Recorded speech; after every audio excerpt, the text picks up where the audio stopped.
You're listening to Airey Bros Radio. Be there or be square, because it's all killer, no filler. Be in the moment. And I think if you're in the moment every single day, every single workout, every single minute, when you get to the NCAA tournament, you're going to be very easily that you've already been in the moment. You've already lived in the moment. You've already experienced the moment. So it's going to be natural for these guys. So you don't know how good you have it, right? I show up to Camp Randall in the morning, sometimes there's 10, 15 people like asking to get into the building to walk around to see it. You know what I mean? You're like, what? Our games are fun. The marketing is great. The entertainment in the stadium is amazing, right? It all goes hand in hand, making it one of the best game day experiences ever in the history of college football. We get that. We win that every year. Our campus is booming in the summer, right? We have one of the best campuses in America. You know, there's 2 lakes that surround our campus. You know what's really cool about this place is all the professional sports teams, people come back during their off season. So summertime is big, right? You see NFL players coming back in your weight room or in the sauna or right in the pools or whatever it is. So it's really, really cool when you're surrounded by greatness all the time. So here's what I'm a fan of, right? I'm a fan of whatever the rules tell me to be, right? So now the game is the transfer portal. I'm not going to hate on it, right? You got to play the game. This is Coach Chris Bono, and you listen to Airey Brothers Radio. What about you? How's your ultra marathon career? Well, it's non-existent right now, I can tell you that. But hey, we're getting the itch though. Something's going to happen soon. It might not be till next summer, but I think we're going to plan something and get back after it. Okay. Staying fit? Yeah. No, I run 6 days a week. 8, 9, 10 miles. 6, 7, something. So I'm still running a ton. I just it just hasn't. We haven't gotten real, we've been busy and just, who knows? Who knows when the next one is? Well, I guess that's kind of where my question is, because I just got back into coaching again this year. I took over a program down here in South Carolina, and it was the first time coaching in quite a few years, and I was just curious how you manage, especially at your level in the Big Ten, how you manage running a program in the Big Ten, but then also staying committed to your own personal physical training and all that stuff. Well, all my physical training is before everybody gets up. So we when Coach Reeder and I were planning on doing all those ultra marathons, we basically told each other that, hey, the program or our families aren't going to suffer from what we're about to do. So the only way we did that was everybody was sleeping, between midnight and, practice at 8 a.m. is when we got everything done. So I just do that now, 4:30, 4 o'clock in the morning, I run for a couple hours and then get to work.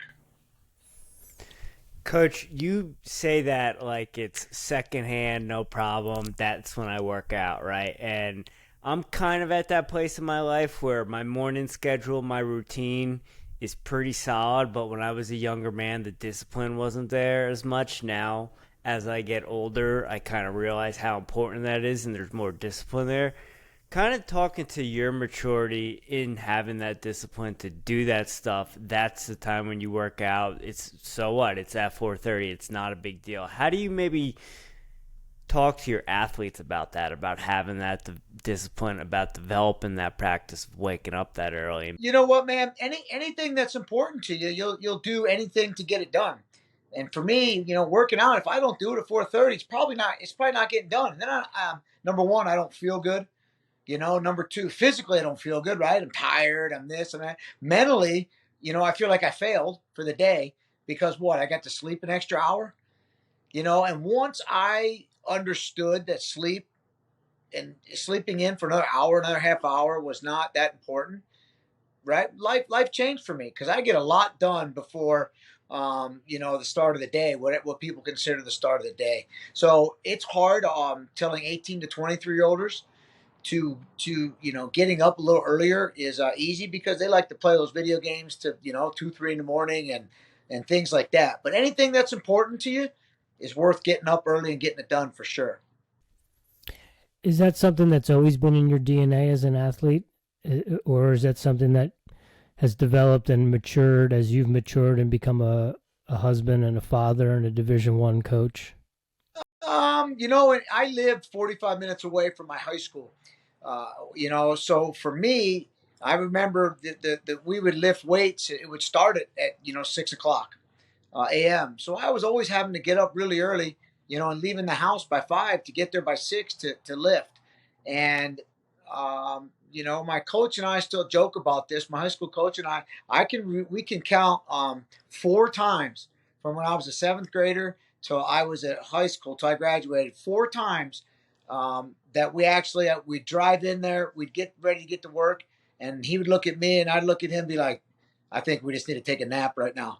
So we did that for 4 times in 5 years, and we joke about it. But I think that once again, it's how bad you want to do something. And for me, I was convinced, I was under the influence of, it's going to take this to win. And I was willing to do anything it took to win. And so now I'm approaching that the same way, right? It's going to take this to run 100 miles. And, we were getting up at midnight, 1 in the morning to get 5, 6, 7 hours of running in before the day started. And that's what it took. So you do it. Who cares if you're a little tired? Who cares if you don't get as much sleep? You do what it takes to get the job done. Bringing up doing what it takes to get the job done. We are in the middle of summer. It's July 6th. Camp season's underway or probably about to begin. Fargo's underway. So you probably have a lot on your plate, a lot on your table, a lot of travel, a lot of recruiting, camps and all that. And, the kids, they're coming in and out, whether it be with the camps. So what does that look like for you and the guys, and how do you keep that structured when you have people coming in and out? Right. So first off, we'll talk about the team. We've got a great little system here. We train our guys for 4 or 5 weeks at a time, and then we let them go home for a week. And it's actually a great balance because they're getting a ton of work done in those 4 or 5 weeks. Then they get to go home for like a week, and that's a big deal because they soak it in. Then they come back again for 4 or 5 weeks. And we repeat that process. I think it's 3 times throughout the course of the summer. So they get 30, close to 25, 30 days at home in the summer. And they get, a good 15, 14, whatever it is, weeks of training between May and September. And it's really all skill development and then a lot of strength training to make sure that we get strong enough so we're not getting injured during the year. As far as camps, and I've really backed down my camp schedule this summer. Just for the fact that, I'm running out of time to enjoy, a little bit of the downtime. And I like the downtime a little bit, right? I like to run. I like to play golf. I like to be at home, for a little bit, and then of course the recruiting, it's going to really pick up here hot and heavy, August 1 when we can start seeing those, the class of 25 it is, and we get on the road. But, Fargo's coming up, like you said, we'll be recruiting in Fargo. And then of course we're always, recruiting on the phone, and the camps that we do are kind of strategically placed around the best kids in the country. So we will never pass up an opportunity to get out and see the best kids in the country. Talking about recruiting, Coach, I'm a little bit younger than you, but probably in the same kind of generation where I think recruiting for us didn't really start until our junior year. Maybe we were doing things on our own, but there was a lot of restrictions and stuff when coaches could contact us or when we could go on official visits and that sort of stuff. And now it seems like you have kids that are committing freshman and sophomore year. When did that kind of start taking place, and how does that look for you? And is it tough when you're looking at kids that young? Do you tend to focus more on some junior senior class, or is it really necessary to get into those kids when they're 8th grade freshman sophomore years? Yeah. It's the recruiting's really changed in the fact that the NCAA has given us we're able to recruit kids that are a lot younger. It's almost like a whole nother. Oh, sorry about that. It's almost like a whole nother class we're recruiting now, right? And then you throw in that transfer portal, right? And so all spring you're recruiting out of this transfer portal, and then you add another class that you're recruiting. I got my dog in here, if you don't mind. One of them, and it is it's crazy, So we're recruiting really. We're not recruiting, but we're focusing on 7th and 8th graders. Then you can't talk to those kids till after their sophomore year. And so it's, you got to keep your eyes on them when they're young, develop relationships. And then, when the time is right, when the NCAA allows you to start doing all the in-person visits and all the texting and all the phone calls, that you already have that relationship started, and then you got to remember, like I said, the transfer portal opens right after the NCAA tournament. And there's some kids in it right now that are probably looking for a home that people are still talking to. So the bottom line is this: the recruiting never, ever ends. If you aren't recruiting every single day, there's other people that are, and they're getting an advantage on you. With that said, are you a fan of the portal? So here's what I'm a fan of, right? I'm a fan of whatever the rules tell me to be, right? So now the game is the transfer portal. I'm not going to hate on it, right? You got to play the game. The game is the transfer portal. We've lost some kids to the portal, but we've also gained some kids to the portal. Am I a fan of it? I think that it needs to be tweaked a little bit, because they're throwing all this. Kids are getting in the portal after people are giving them money, right? There's a lot of things I don't like about it, that I wish would change. But right now, that's not right. The game is this. The rules say this, so I follow the rules and I play the game. Until things change, we'll recruit the portal and hopefully not lose too many kids. But I can't tell you I hate it, right? Because you do that, then you kind of a bias against it. You don't recruit it, but it's changed the game for sure. And I'll do what they allow us to do. The postseason, the off season, time to reflect on your team, what you're doing as a coach, what you like about the program, what you want to add. Where are you right now? What are you working on to add? What do you like? What you guys are doing? Where's that at? So I can tell you, we kind of had a disappointing season. I had 5 All-Americans in our lineup, and we walked away from the NCAA with 2 of them. But Austin Gomez being hurt, not placing at the NCAA has really hurt us. We thought he could win the NCAA championships, and I do believe a healthy Gomez can win the NCAA championships. Taylor Lamont was another transfer who was an All-American. He tore his ACL in August and wrestled the whole year on a torn ACL. And then, Braxton Amos tearing his shoulder in the first round of the NCAA tournament, dislocating, and he had to default out. So there was a lot of things that, I don't whine and cry at things, because we do, when you get your fair share of good luck, right? You never complain about that. So we had our fair share of things go wrong for us. But, with DJ Hamidi becoming a 2-time All-American with 2 years left, and Eric Barnett, he didn't place this year, which was another disappointing thing.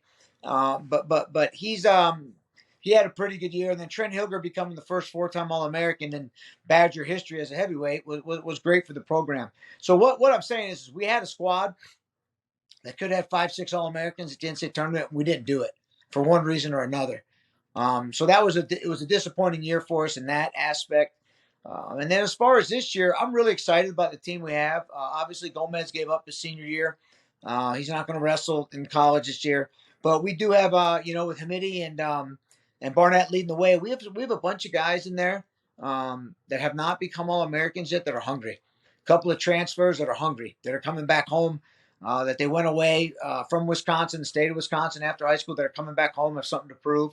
And I like that. I like that in the squad we have. We have a lot of young leadership guys that they think they're going to make this team, and they're pushing each other. And I can say right now, this summer, it's been the most committed team I've ever had here at Wisconsin in terms of, passing up camps and, making sure their work schedules align with our RTC workouts and things like that. So it's been great that the message has been communicated that your workout's the number one most important thing this year, and figuring out how to make sure you get there with the team. I know they're going to work out. These guys are committed. They're professionals, but they need to work out when there's a coach there. They need to work out when their teammates are there. And they've been very committed so far this first 5-week block of training we had. So very, very excited about that. Bringing up expectations maybe not being met, what does that conversation look like? NCAA tournament, post-NCAA tournament now? How do we keep them focused on now and not getting too far ahead or too far behind? Well, we talk in our program about living in the moment, right? And, what's today? Thursday, July 6th. We got to live in this moment. And right now, the moment, for these guys is enjoy their families.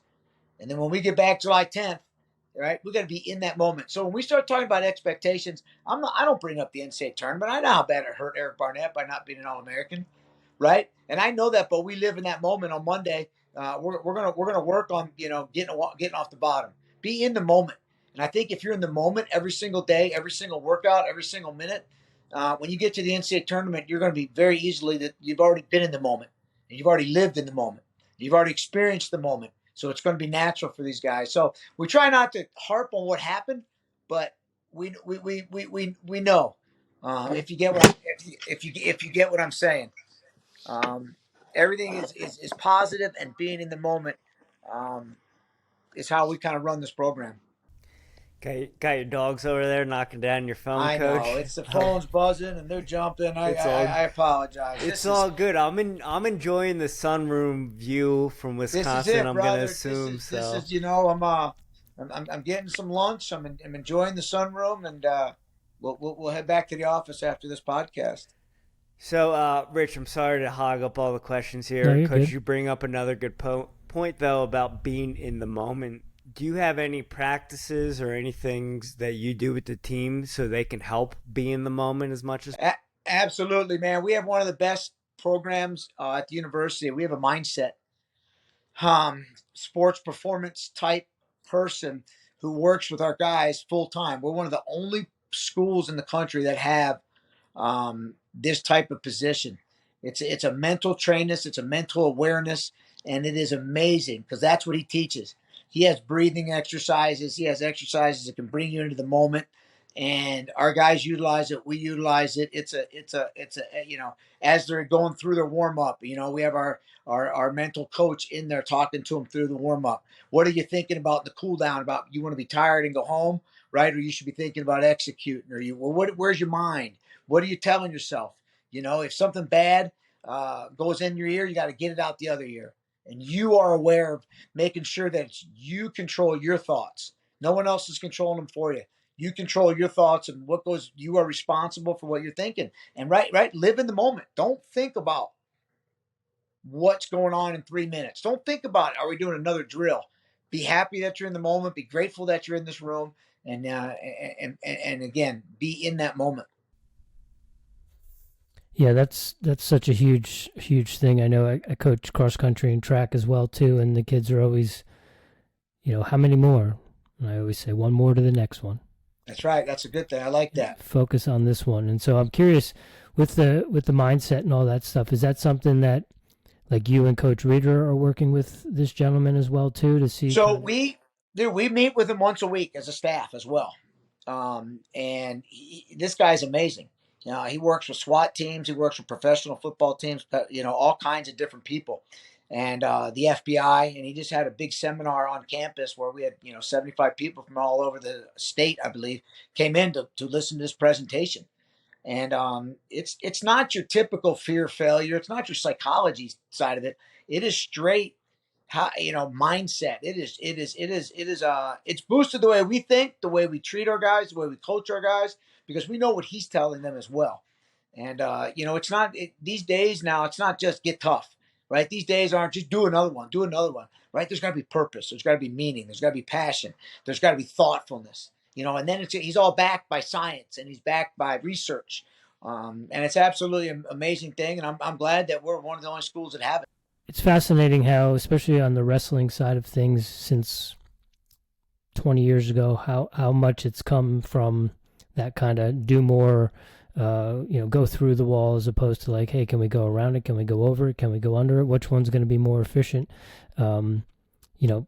Science and that sort of stuff has really come into wrestling now. And it's a beautiful thing to see guys that seems like more people are having fun with it and are passionate about it, where, I think maybe I was one on my wrestling team in high school that actually enjoyed it and I think some of that comes from the weight cutting side of things too. So I'm curious, where does that come in with the nutrition and that sort of stuff? And, I know Austin was a 133 pounder before he got to you guys, and then he made the jump up to 149 and he made some huge gains and jumped some levels in his performance. How does that weight management side of things look? I'm sure you guys have nutritionists and that sort of stuff. we've got an unbelievable nutrition program here, and I would put our nutrition program up against anybody in the country again, too. Again, backed by science, backed by research. Reader's our guinea pig in every nutritional side of things because he lives his life like that, and it is it's amazing. We believe in wrestling at the right weight you're supposed to be at, and what that weight is how good do you feel on a 1 hour weigh-in, now a 2 hour weigh-in. And if you don't feel that way, then there's no sense in feeling good all week, training all week, and then the time you're supposed to feel good is when you shake hands to wrestle an opponent. And a lot of our guys have said that's when I feel my worst, coming off the scale. I'm like, well, that makes zero sense to me. When that is at the time, that's when you should feel your best, is when you line up to beat somebody that's right in front of you. So we have that conversation with them. And if you're feeling your worst, you either got to figure it out, get with our nutritionist, get with do the right things so you feel your best at that weight, or we got to go up a weight class, or we got to go up 2 weight classes. I don't care, because I just want you to feel your best when you're competing, not when you're in practice and all those good things. So we have a wonderful nutrition program. Our university here pours a ton of resources into recovery, into nutrition, and our guys utilize it, man. We whether it's catered meals on the road to what we're doing in house with all kinds of technology, monitoring your bodies. We have a new hydration system that our guys are being tested on every single day. So we know who's coming into practice hydrated, dehydrated. Guys are wearing these rings on their fingers that are talking about, why is your heart rate so high the night before weigh-ins? It's a dehydration factor. So it's all kinds of things that they're being monitored on. And when they learn how to perfect those things that they're being monitored on, that's when they're going to have their best performance. Coach, you bring up having all the facilities, having the different coaches, whether it be the mental coach, nutrition coach, having the ring. How do you incorporate all that as a coach, use the technology and all that as an advantage, but also stick to kind of what got you to the game? Not everything's about old school, but the principles. Yeah. So yeah. Hey, don't get me wrong. I'm still a guy that I still think you can win if you just eat steak and drink water and put ice on your injuries. That's all you need to win, right? I'm still that tough. Sometimes technology gets in the way of your message, right? But it's a new era. It's a new era, right? So what we do is we have the technology, we have the resources, and I let our staff do their jobs. The nutritionist will tell me, this guy, hey, how did this guy work out today? I'm like, dude, he was very, very lethargic. And he'll tell me, well, hey, it makes sense. This is his hydration reading before practice. Or this was his ring reading before practice. So that's when you have those conversations. Hey, why, did you do something different today? Why don't, did you hydrate enough after practice? This is what we're seeing. This is, and then the next day he comes back and, wow, you had a great practice. Well, how are his readings? How are his things? So you just correlate them, and then you let the kids know. How did you feel? Well, bad. Well, this was pre-practice screening, right? Oh yeah, it makes sense. When I got home, I lost 8 pounds in practice yesterday. And when I went home, I drank a pound of water and went right to bed, woke up and came back. Well, maybe, you didn't hydrate right, or you didn't eat right, or you didn't do those things. So it's up to the kids to do the right things. It's one of those things where it's right in front of them, right? It's up to them to take advantage of everything that they have. And there's no excuses to not feel your best when you have all those things in front of you. Coach, is that just your wedding ring, or you got one of those fancy Oura rings? Yeah, it's just Oura rings. That's it. Yeah. That's my. Yeah. So I'm curious, being a eat steak, drink water, and put ice on things, and knowing that you've starting to do more endurance training. I'm curious, where do you stand in terms of your natural walk around weight compared to your old school fighting weight? Yeah, no, I walk around now about 148 pounds, so it's not ideal. I think it's small. You know what I mean? When you get these tough long runs in, I'm 142, 140, and that's I look terrible. You know what I mean? But it is what it is, right? I still do a lot of push-ups, a lot of pull-ups, and a lot of sit-ups. I'm not into the benching and cleaning and doing all those things anymore. But I just try to stay fit and listen to my body, as much as I can. And I enjoy these long distance runs, man. It clears my mind like no other. And I know you guys know, it still feels like you're competing. You know what I mean? When you hit a tough mile and you got to get tougher, you get the competitive juices in. And I really enjoy planning for these long races. When we get ready to do another one, right? Those couple of months beforehand are just amazing to me. Planning your nutrition and when are you going to eat and how many carbs you're going to eat and when you're going to put your protein in. And and again, it's our platform in this running world and in this workout world. It's me versus me, you versus you, right? I am not competing against the guy next to me anymore. I'm not competing the guy in front of me. I'm making sure that I get across the finish line and do the very best that I can. And it's just, when you get a little older, it's just a little easier. Not a little, just keeps those competitive juices going. But I try to stay as healthy as I can, man, with still having a great lifestyle. I still, enjoy eating out, and it's not 100%. I can't eat this or I can't eat that, but it's a fine balance of I want to be very, very healthy, and I want to look good and do the things that make me feel good. That when it comes down to finishing a long race, I'm going to be right there. With that said, are you still lacing up the boots and getting out for a scrap here and there? Yeah, it's hard, right? I want to get out there and wrestle. We got a 30-minute match. I want to get out there and wrestle. I want to do it. You know what I mean? But a long time ago, right? You check your ego in the door, and that's why even when I do compete, I get beat up. I get beat up a lot, but it's fun. I don't fight. Especially when you're getting in a situation where your knee's starting to get a little twisted, right? I'm not fighting that anymore. Back in the day, I would have my ACL ripped to not give up a takedown in practice. Now I'm happy. These guys can take me down, or these guys can hold me on the mat. That's what I want, right? That means they're getting ready to hopefully go win the NCAA championship. So, but again, you got to look at it. I'm getting to the age now where, I've waited this long to tear my ACL. I don't want to do it now. Who knows what happens if I can't work out for 8 months? I don't, right? What happens to your body? What happens to your mind? And what happens to, does it affect your job? I'm not into that anymore. But I am into, if someone needs a partner, I'll be right there to drill with them. I'll be right there to get in there and show technique. And that's why this running has really helped me. Cause like you said, I've gotten rid of a lot of muscle. I've leaned up, and I feel great when I'm out there showing technique. I feel great when I'm sparring with kids. I feel great rolling around.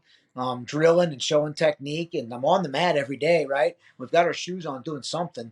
It's just not actually going in there and, butting heads and getting hard and splitting your eye open anymore. It's more of the sparring type, more of the drilling, and giving these guys a feel of what it would really feel like in certain situations. As you've grown as a coach and a competitor, we talked about the science and the resource and all that stuff. How is your, I guess, planning or periodization of the summer, the season? Has there been a big evolution with that in terms of going hard, going easy, teaching? Yeah, absolutely. Absolutely. We've changed. We've used the summer now for really, like I said, it's really about development.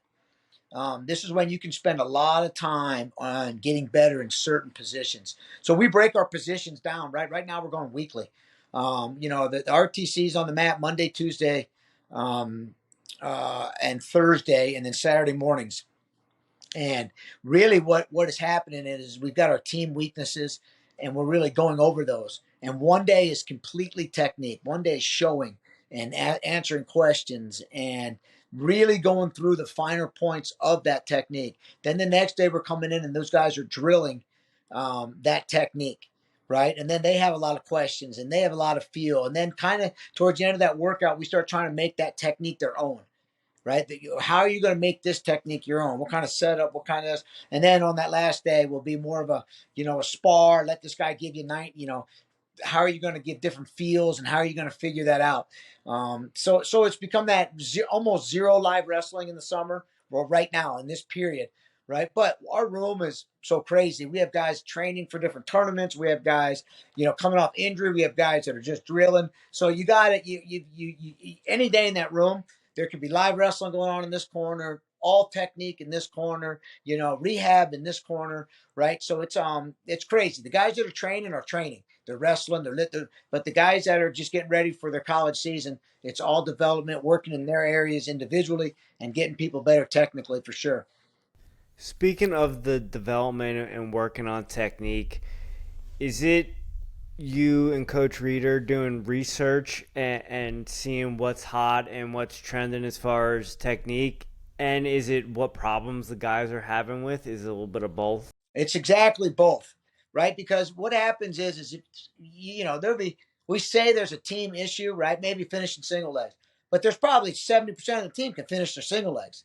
So you don't want to get stuck into the rut of taking the minority of like the 10, 20, 30% that can't finish a single leg and having those 70% doing that, right? So we do a lot of individual drilling.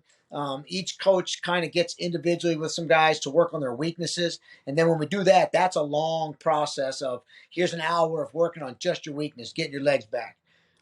We're definitely not trend guys. Like if I see a lot of guys hitting outside step high crotches, I'm not going to say, hey, the newest trend is do this. Here's what we're going to do, right? We have team strengths. We have team weaknesses. We do have guys that can hit that outside high crotch that need to work on that a little bit more, right? But we also have guys that are just straight need to be able to get their legs back.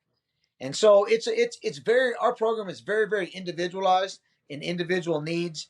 And then making sure that we work also, we're also big believers in making sure they work where they're very, very good. Let's get to the point where a lot of people only want to work in their problem areas. We want to also work where we're very, very good. So it's perfection every time we get to that point. And with the team strength sort of concept, are you in the recruiting process? Are you looking for student athletes that kind of fit that mold and maybe no? Absolutely not. We preach this. If you look at our team, we don't have two guys that wrestle the same way. Right now, don't get me wrong. We do fundamentals all the time. Everybody knows how to sprawl. Everybody, right? The fundamentals are there, but we want guys to individualize. We want guys to be creative. You look at DJ Hamidi, such a different wrestler than Austin Gomez, who's such a different wrestler than Eric Barnett, who's such a different wrestler than Joe Zargo. They all have their strengths. So we take what they do well and develop those, and then make sure their weaknesses are strengthened up. And they're all different. I don't want to go I don't want to go recruit a guy that can only wrestle like me or can only wrestle like Austin, right? We're going out there recruiting guys that A, want to be at Wisconsin, B, like to compete, C, to have great grades, right? And want to come in and be the best versions of them. And then whatever they do, we can take their technique and enhance it. We can take their weaknesses and get them better. And then we roll from there. But yeah, no, we don't have a, guys that shoot low singles, that's not the only guys we're going after, right? If you can't shoot a left-handed high crotch, you can't wrestle Wisconsin. That's not what we're doing. We're going out there and recruiting people that love this university, people that want to be the best versions of themselves, and people that are academically motivated. Coach, you mentioned Joe Zargo. Jimmy and I being Jersey guys, you got any more Jersey guys coming in the room or any? Dude, we do, man. Felix Latini's in there for the second year, St. Peter Prep. And then we got Julian George from CBA. He's coming in this year. He was here for 2 weeks. He's actually at the Pan Am Games right now. The U20s down in Chile, getting ready to compete for Puerto Rico. So we love Jersey, man. We love recruiting that state. We love the people there. So we'll be out there and hopefully keep bringing them in. Yeah, definitely. We're from the same area as Christian Brothers Academy, so we're very familiar, and they have a very rich tradition in cross country and track and field. They actually have the current win streak for dual meets in cross country. It's close to 400 consecutive dual meets. It goes back to the late 70s or early 80s. Wow, I love it. I love domination. Yep. Coach, one thing you bring up that I really liked, and it needs to be framed, pretty much wrestling is a diverse sport, and one size doesn't fit all. And I think that is something that needs to be preached more and more and more. Wrestling team isn't about having all robots, right? It's about having every different style. And I think that speaks to you as a coach being able to coach to all those different styles and welcoming that, right? For the longest time, it was, we only wrestle like this, and everyone wanted to be that style. But I think your style helps the sport in general. That said, have you ran into any problems with that mindset? Have you run into any people you're having trouble helping or anything because you just don't know, what are you doing? It's working, but I don't know what you're doing. Yeah, no, kids want to be treated individually, right? The one of the first questions we get, like when we're recruiting kids, is, do you give privates, right? And we're like, privates? What What's a private? Like I don't know what private is. If you want to get better, right? Yeah, we're in there. We want to be in there individually with you guys all the time. Funny story was we had a bunch of freshmen here. Was it last year? It was last year. And I was working with an individual 7:30 in the morning, just him and I. And then another kid came in and saw it. He was going for a run or something. He came up to me afterward and he's like, "Hey, what do you charge for private? I saw you in there. I want to get some privates." And you know what I mean? I'm like, "Listen, dude, the days of the high school privates are over. You want to get better? Tell me what time you can be in here, and you and I will get better." And sometimes you'll bring a partner. Sometimes it's you and me, or Reader, or Gross, or whoever. But yeah, there's these kids want individual attention, and we want to give it to them. And we find out that that's when you get a lot of work done, is really the one-on-one stuff. Are you doing a lot of that in season? All the time. I mean, whether it's, and really whether it's 20 minutes after practice, or it's whether, it's 30 minutes before practice, or it's whether, these individuals come in, on an off day or whatever it is. But for sure, it's morning, noon, and night, man, trying to get these kids better in whatever floats their boat. However they think they can get better, that helps them mentally. We'll do it, whether it's individually, whether they think 20 minutes after practice gets them better, whatever it takes. We got to play to that mind. Coach, being a school in the Big Ten, I think that is as much of the program as being on the wrestling team, right? The Big Ten, that's why you're going to University of Wisconsin. That's part of it. What's the atmosphere like on the campus right now in the summer? What are the other sports looking like? What's going on right now? Our campus is booming in the summer, right? We have one of the best campuses in America. There's 2 lakes that surround our campus. So the weather's nice. There's bands on the rivers. On the lakes. There's fishing that's going on. Someone's got a boat. You're on these lakes. Campus is booming around here. What's cool too is it's not just students.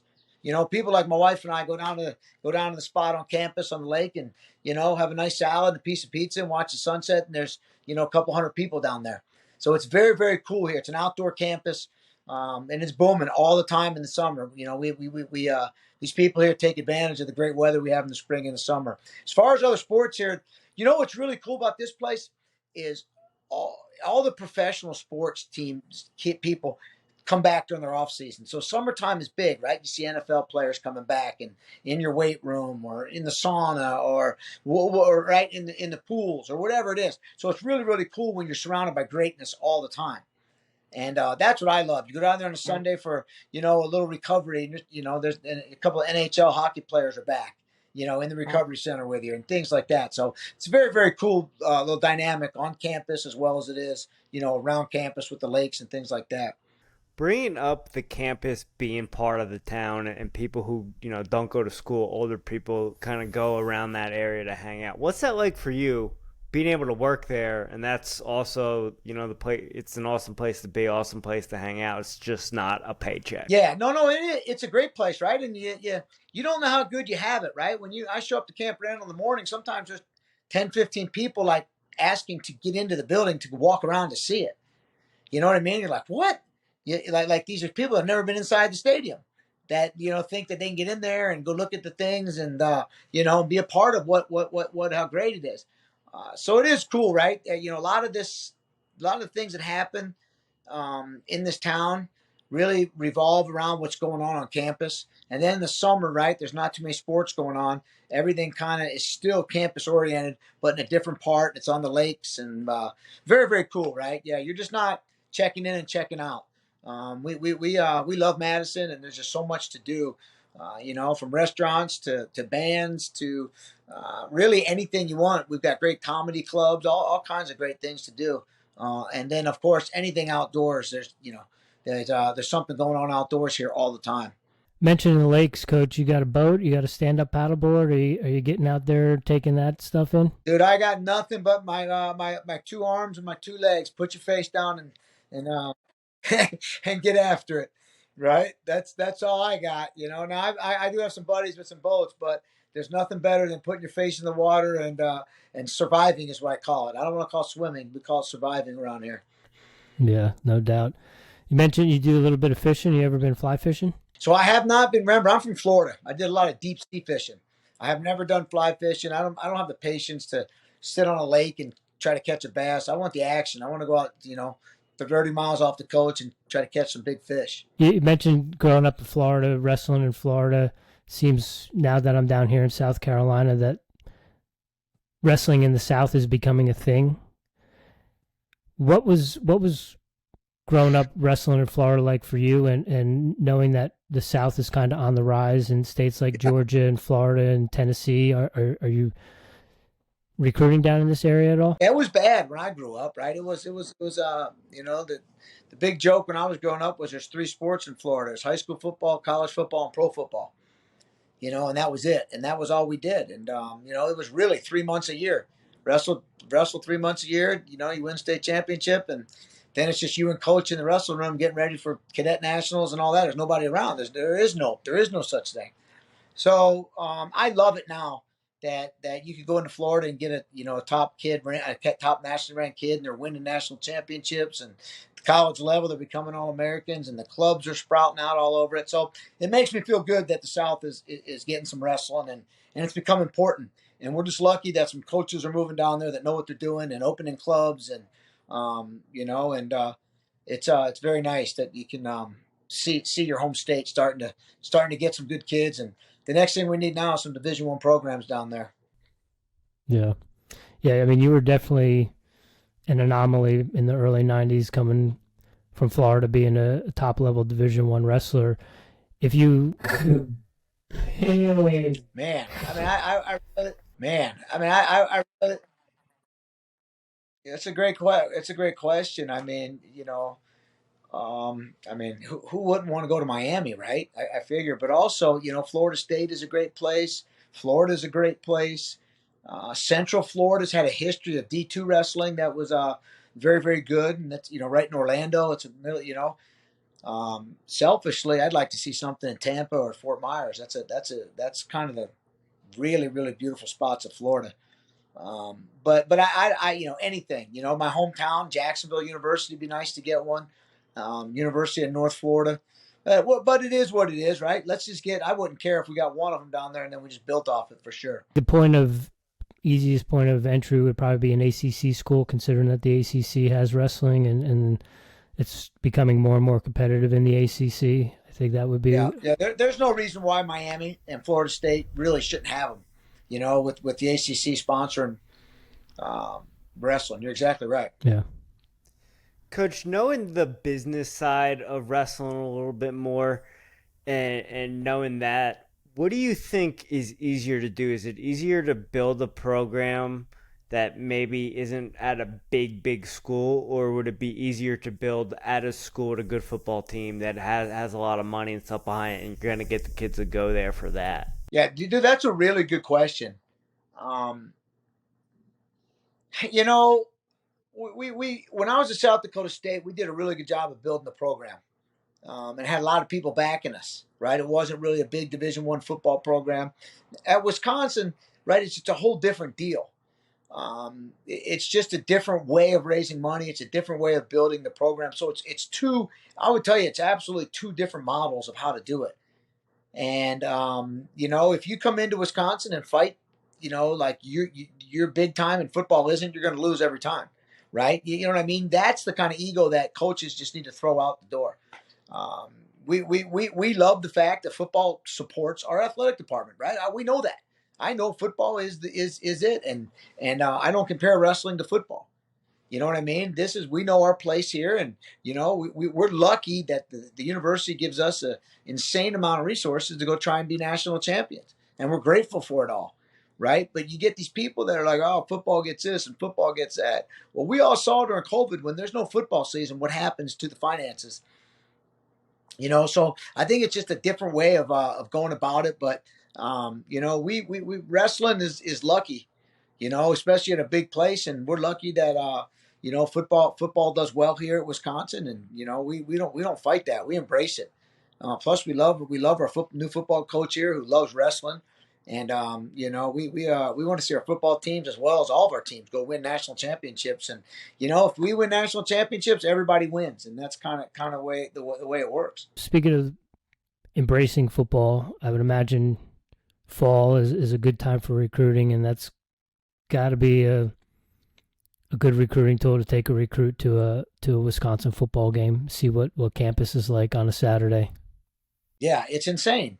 You know what I mean? It's I'll tell you what, you better have a game plan, yeah, or it gets thrown out of whack real quick, in terms of eating and things like that, with all the people and the crowds and but it's I can't imagine any other place being as good as we have it on a Saturday of a fall football game, with the way our fans are and the way our city comes together and then again the way our football team plays football is huge too. Nobody wants to sit in there and be a boring loss, right? Our games are fun. The marketing is great. The entertainment in the stadium is amazing, right? It all goes hand in hand, with making it one of the best game day experiences ever, or in the history of college football. We get that. We win that every year. Best game day experience, and outside the stadium, inside the stadium, and that just and then you throw in a really good football team. It's unbelievable. You bring up having a game plan. Have you had a recruiting trip or recruiting trips go awry? First get into that Big Ten atmosphere and having too much to deal with, where you have an itinerary and you make sure all your I's are dotted. I think every recruiting trip gets thrown off schedule, right? Because if you can't find a parking spot, all of a sudden it's chaos. Something as stupid as not finding a parking spot, or now you got to walk. Now you're like, oh man, I can't drop I hope the parents don't mind walking a half block more. Or the kids are this, or the student athlete has the host and he can't find you, or something like that. You know what I mean? But that's all part of the experience. You know what I mean? And we're pretty good about it now. And again, we just get up very, very early on game days and the days we have kids and when we have kids on campus, and make sure that everything is strategically parked and we have a parking spot here, and we kill it. Our visits are amazing. Our fans are amazing. They interact with fans. It's amazing. You mentioned the parking spot, and I can kind of almost hear the PTSD in your voice as you're talking about it. Did you get to a point where you're doing these big Saturdays where you look around and be like, I just wanted to coach wrestling. How did I become a tour guide? Now, you know what? It's part of it, man. It's great. I love the chaos. We get up seriously 4 a.m. on game days to go secure a spot and a place to tailgate, right, for a 2:30 game. We might not be meeting the recruit till 10 a.m. and we're down there at 4 a.m. Set the tent up. We got a spot. All right, we are good. And then Coach Reeder and I go and smash back a couple cups of coffee, go for a 6-mile run, and then we're ready to go. We're ready to knock out the recruiting trip, get practice going, meet the recruit, breakfast, bring him to the tailgate, and really get after it. As much as I could hear the panic about that experience not being able to find the parking spot, I can hear the gratitude and the appreciation for those epic 4 a.m. days. It's almost like an ultra, right? It's like crewing an ultra. You're getting ready, you're prepping, you're gonna have a good day. So I get it, and I think it's awesome that you get to experience that and you get to share that with our audience, because I don't think that's a side of Division I wrestling that people talk about ever, right? Everyone's just concerned about the wins, but we know hearing you talk that what you put in on those Saturdays is why you guys smile at the NCAAs on a Saturday when someone's All-American, right? That's what that makes it worth it all, right? Amen. Because from the time we made that first phone call to recruit them to the time they get their hand raised, you've seen somebody grow up. You've seen somebody go through some struggles. You've seen them overcome adversity. You've seen them become a man. And, every time you see them become an All-American, a lot of things flash through your head.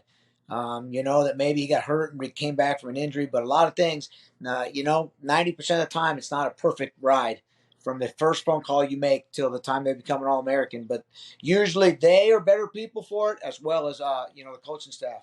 Yeah. When in doubt, just incorporate some of those breathing techniques too, right?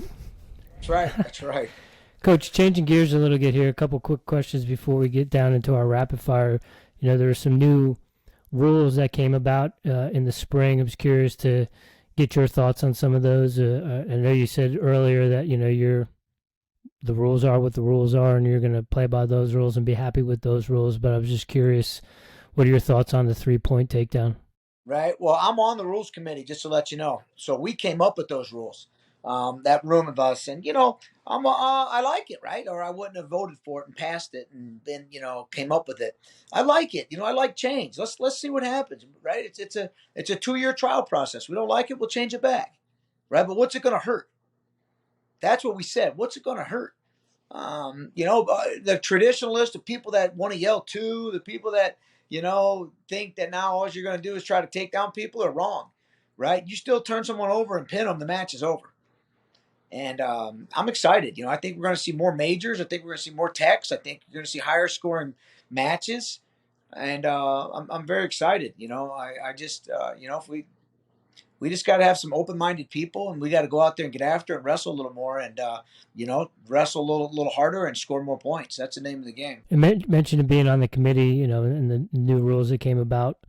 Were there any ones that kind of got scrapped or thrown by the wayside that didn't really hit well with the committee? The only one that got really scrapped was the one where you had to get a near fall points before you were awarded a riding time point. So that was more of a, when we sent that out to the coaches to comment on it, nobody really liked it. I think we had, I don't know what the percentage was, I forget, but that was one where after it came back, we're like, we're not going to move forward with that one. But everything else was, obviously supported well enough from all the coaches that we were able to push it through to the next step, and then that next committee decided to pass them on. Now, there are some other little things not to do with points or wrestling. The use of saunas didn't even make it past us. People wanted the headgear removed. That didn't even make it past us, right? There's a lot of it's not the coaches and all that.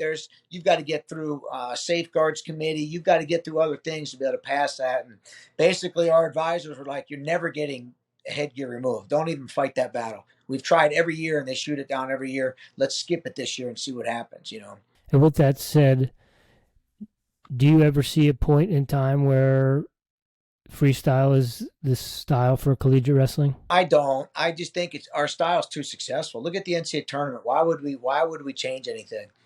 Our NCAA tournament is one of the best spectacles in the history of the sport. Why, right? I mean, if you're going to change, I wouldn't change it. I think it's great, right? Our teams are winning world championships. They're winning Olympic championships, right? It's not, you can't say we're not getting quality freestyle guys winning, or it's hurting us because we wrestle folk style. I think folk style actually helps our guys wrestle freestyle in, the scrambling type positions and things like that. So, and then again, our NCAA championships it's one of the best things ever. So I'm not, I'd go on the record saying I'm not a fan of changing it to freestyle. If anything, let's change the rules, but let's not change it all to 100% freestyle. And the last one I got, do you ever think there'll be a time where wrestling is a one-semester sport? So that, I would like that. We've talked about that for years and years and years. And, I would love it, actually. It's just there's a lot of data out there about freshmen succeeding and this and that. And they've done changing some rules to make sure that freshmen are doing better. But, why can't we start, in the middle of December and go through the end of May?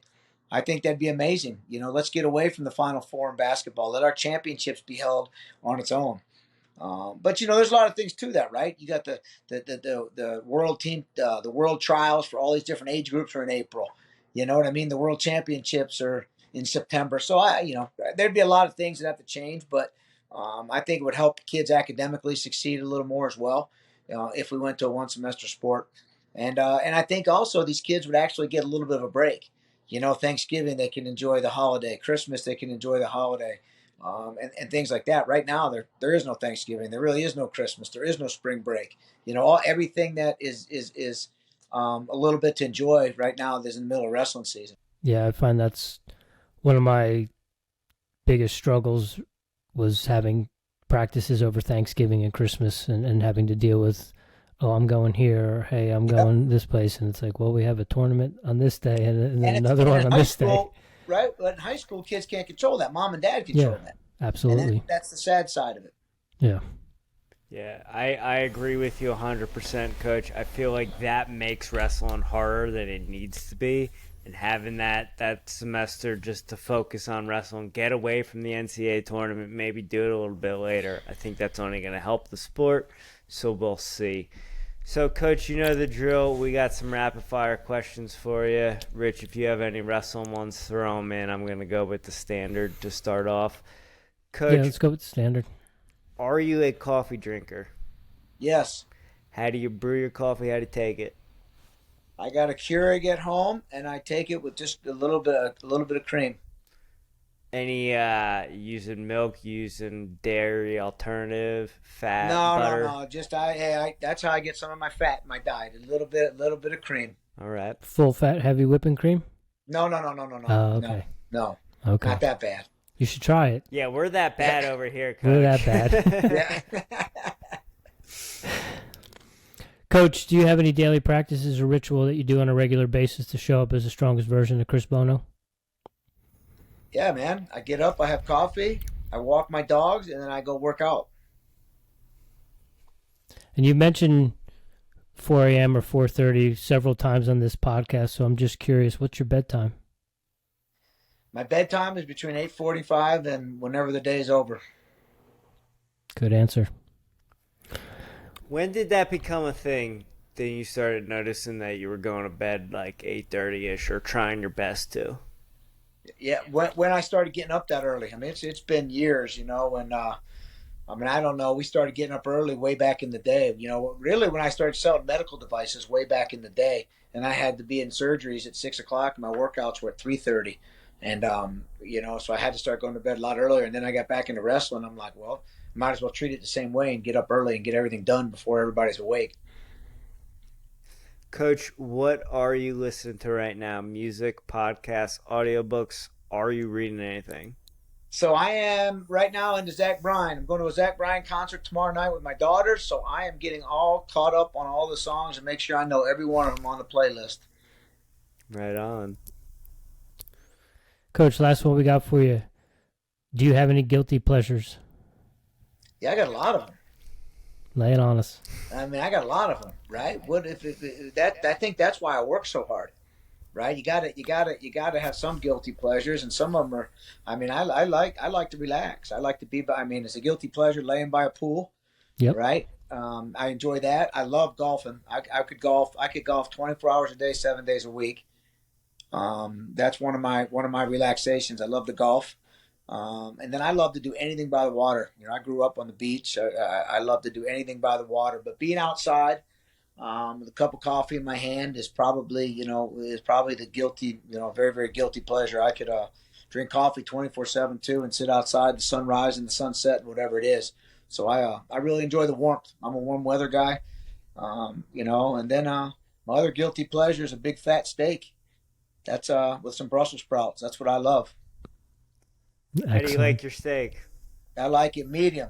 A little bit more on the red side, than anything else, but I like it medium. And trying to learn how to cook the perfect steak. That's also been a challenge of mine. You have a preference with those Brussels sprouts? You putting some bacon on them, some cheese? How you prepping those? So I don't like the bacon. I'm not a big bacon guy, right? I only like a bacon on a BLT. That's it. All right. But the Brussels sprouts. I like them crunchy. I like them cooked real well. Okay. Coach, you mentioned being a golf guy, and we know you're from Florida. We know that is the land of golf courses. Is that where your favorite course is, or do you have a one in Wisconsin? Man, I tell you what, I really enjoy the ones around here in Madison. Right, our right, and it's different. They're different courses. I love the ones in Florida, right down in Sawgrass and Tournament Players, all that. Right, they have some good courses. But our university golf course is absolutely amazing here. I love it. University Ridge is great. There's some good country clubs around here. There's some good golf courses as well, and they're way different. But our golf course, right, it hosts a senior PGA event. Our university one, so it's always really, really well. The people are great. It's a good place to play. What's your handicap? My handicap's terrible. It's an 18. Better We than mine. still love it. Right? It's an 18. I think that's what I like, man. It's a grind. To get a par for me, it's probably a grind. It's not going to be like on a par 4. It's not going to be 4 really good shots, right? It's going to be behind a tree off the tee, and I got to be able to figure out how to create a shot to get one near the green, and then I got to get a chip to within a couple feet so I can make a putt. It's usually never good drive, good shot to the green, and then I miss my birdie putt, and then I tap in for par. It's never like that. Trust me. It's a grind. I love it. Are you a walker or are you taking a cart? No, I'm not walking. I'm never walking and playing golf. I want my exercise. I'll go get my exercise. I'm Okay. getting on the cart. I got some tunes going on, and where you get a couple of people you really like to be around on a nice day to play golf. It's one of the best things ever. Does the team have a golf fundraiser? So we do, but our team also plays a lot of golf. We go out all the time. We get 20, 25 guys in 4, 5, 6 groups, and we play golf. Every 9 holes, we'll switch some partners. We do a lot. Our team likes to play golf, so it's a lot of fun. Okay. So I guess that's a recruiting tool then. Yeah. I mean, I remember recruiting Taylor Lamont. We took him on a golf. He played golf on his recruiting trip. He wanted to go play golf, and he loved it. And it's kind of bad, right? He wanted me to let him win, but I didn't let him win, even when we were recruiting. Awesome. Coach, it's always a pleasure to have Yeah. a conversation with you. The more I talk to you, the more I'm a fan, the more I root for the Badgers, and the more I just hope and wish for great things for you guys. You're the man, Coach. Good All right, seeing guys, you. I appreciate you. All right, Thank boys, you. let's get after it. Yes, sir. Have a great day. Take care. You too. Thank you.